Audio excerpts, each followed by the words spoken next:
Tuman Afshania. My student number is 101-466-119. Today I'm going to talk about our last assignment, assignment 4. So first thing first, that's we always do in the first box, we're going to import all the needed and necessary libraries. Nothing's kind of new, so the new thing is just I imported image data generator. We have NumPy, we have plot. Also, I chose from the given data, I chose CIFAR 10th. Of course, I'm gonna download it. Then we go to next box, this data preparation. What I did, I normalized pixel value by dividing them to 255. I did that because it's gonna be easier for our machine uh, to learn and to be trained. And then of course I'm just gonna show the plot, the simple image from the training set. As you can see, this is the raw simple training image. Then of course we need to split and uh, uh, like training split the data. As you can see, the test size is 20% and training gonna be 80%. I chose random instead of 7. Then we go and we're gonna over here, so we're gonna do the data augmentation strategy. So I used image data generator. So what it does is just like kind of like transforming our data to like a new kind of value that we can choose uh, how much it's gonna like rotate or gonna shift in a certain side, height or width, or is it gonna flip or not. And then we go the important part is we're gonna define and train our model over here. uh, so our goal is to demonstrate the overfitting, so that's why we go ahead and we use so many parameters to demonstrate the overfitting. So as you can see, that's why I choose to come to the max pooling, flatten layer to dense layer, and then we go compile it, of course. And over here, so you can see the accuracy. I chose 20 epochs. So then we go and we're just gonna show in the plot. So this is the first. I'm just gonna explain this plot to you. As you can see, the training accuracy is increasing consistently. It's really good. It shows that our machine is really good at learning. Uh, it's really good at in training.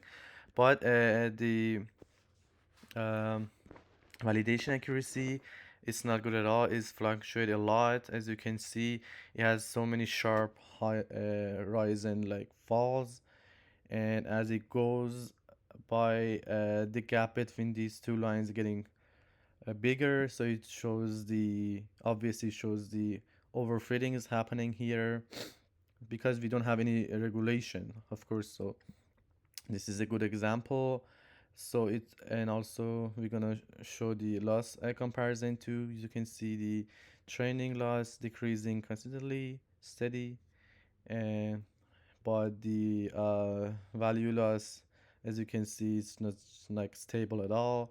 There's so much gap in between, and that's why we can say our machine is memorizing, and instead of like learning, it's just memorizing the data. That's why it's really bad at predicting unseen data, because as it goes, the gap it gets bigger and bigger. That's why I chose dropout layers over here. I added here. So what does dropout just helps the machine not to memorize, uh, and just be better at generalization. So of course we go and just compile and just gonna do use show it in the plot.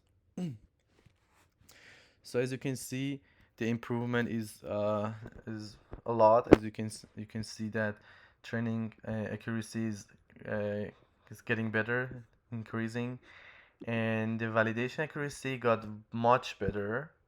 So you can see the dropout really helps the regulation dropout, because you can see The gap between these two lanes got much smaller, and the validation accuracy is actually like increasing too.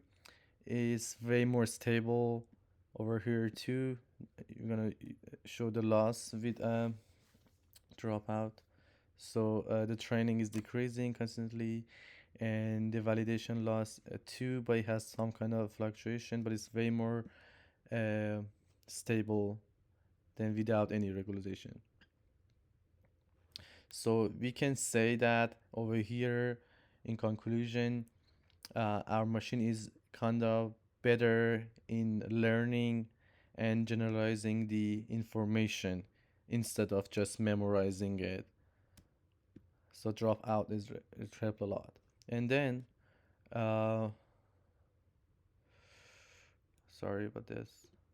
And then, uh, what I used was a L2 regularization. Sorry. And uh, I also still use the dropout too, so I'll mix them all together, so we can go and see the results over here. Yeah, as you can see, the train accuracy increasing, learning really good, and then validation accuracies too. It has some fluctuation. It goes up and then at epoch 5, and then again the gap gets bigger, but it's much better at the really beginning model. So we can say it did much better.